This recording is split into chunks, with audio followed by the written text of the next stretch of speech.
दोस्तों, आज पहली बार मुझे डर का आभास हो रहा है। अब तक तो मैं ये समझता था कि देश सुरक्षित हाथों में है। हमारी अर्थव्यवस्था कहीं दूसरे देशों से आगे बताई जा रही थी।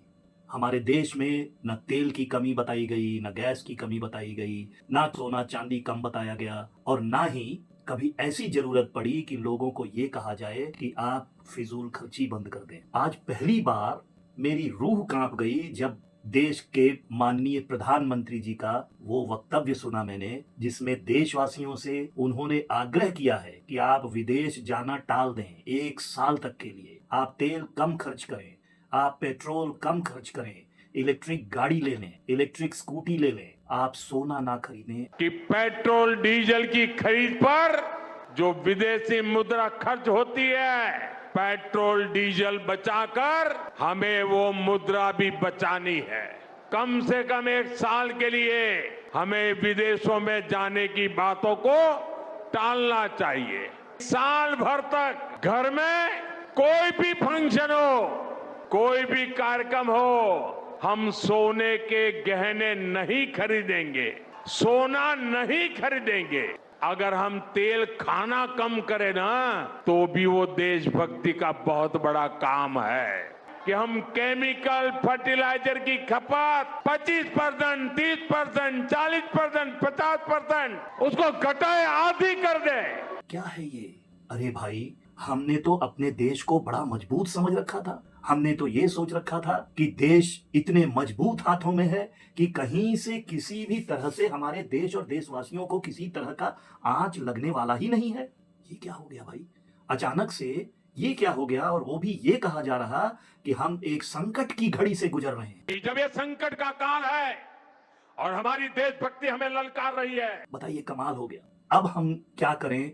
मुझे तो समझ आ नहीं रहा। दोस्तों, अगर आपको कुछ समझ आ रहा हो तो आप कमेंट बॉक्स में मुझे अपनी राय बताएं कि अब मैं आखिर करूं तो क्या करूं, क्योंकि मैं आज की तारीख में 68 इयर्स का हो चुका हूं और अब मेरे पास ना कोई काम है, ना रोजगार है, ना किसी तरह की कोई गाड़ी है। आखिर मैं करूं तो क्या करूं? मैं तो छोटा मोटा जो भी अपना बचत पूंजी था उससे खा रहा था, थोड़ी मोड़ी छोटी मोटी चीजों को करके, कुछ कमा के, कुछ अपने जीवन को किसी तरह से आगे बढ़ा रहा था। अब मैं क्या करूं? यानी मुझे लग रहा देश कहीं वाकई संकट में तो नहीं है। इस बात का डर सता रहा मुझे। अब मैं करूं तो क्या करूं? क्या जो थोड़ा मोड़ा खा रहा हूं इसको भी रोक दूं? अगर तेल ना खाऊं तो क्या खाऊं? और दूसरी तरफ जब मैं देखता हूं कि देश के मिनिस्टर्स, देश में जो सांसद हैं, देश में जो विधायक हैं, इनके पास तो किसी तरह की कमी खर्चे में दिखाई नहीं देती मुझे। विदेश जाना, विदेश यात्रा भी कहीं रोकी नहीं जा रही। हमारे देश के नेता जनता से देशभक्ति दिखाने की अपील कर रहे हैं। जनता को खाने वाले तेल तक को खाना कम करने की बात कह रहे हैं। पेट्रोल बचाने को कहा जा रहा। कम से कम 1 साल तक सोना ना खरीदने की सलाह दी जा रही है। साल भर के लिए विदेश यात्रा स्थगित करने को कहा जा रहा, क्योंकि बताया जा रहा कि देश संकट के दौर से गुजर रहा है। देशवासियों से देशभक्ति दिखाने को कहा जा रहा, यानी देश में शायद आर्थिक व्यवस्था या तो ढीली पड़ गई है और या फिर चरमराने लगी है। तो ऐसे में क्या सारा का सारा दान, योगदान और कुर्बानी जनता को ही देनी होगी?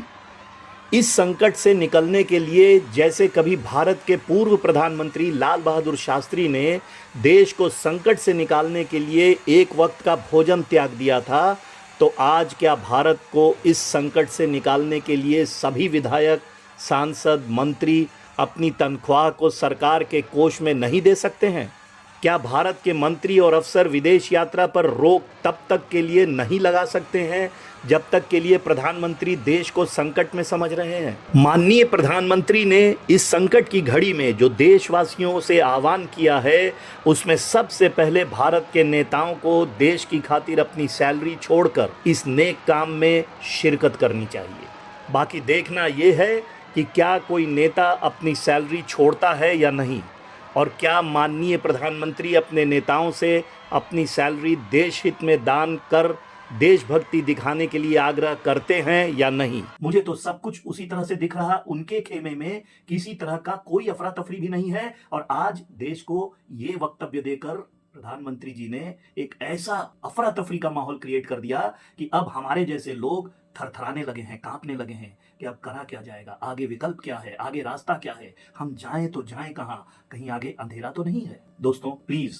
मुझे मेरे कमेंट बॉक्स में कमेंट करके बताइए कि अब हम लोगों के पास रास्ता है क्या। जब देश के प्रधानमंत्री इस तरह की बात कर दें तो क्या नागरिक को डर नहीं लगना चाहिए कि देश संकट की घड़ी से गुजर रहा है? कौन सा संकट आ गया, मुझे अभी तक ये भी नहीं समझ आ रही बात। अब तक तो ये भी कहा जा रहा था कि तेल की कमी नहीं, गैस की कमी नहीं, किसी चीज की कोई कमी ही नहीं थी और देश की अर्थव्यवस्था भी बहुत आगे की बताई जा रही थी, ट्रिलियंस ट्रिलियंस ट्रिलियंस में। अब क्या हो गया अचानक धड़ाम, ये कैसे हो गया? प्लीज कमेंट करके मुझे जीने का कोई रास्ता दिखाइए।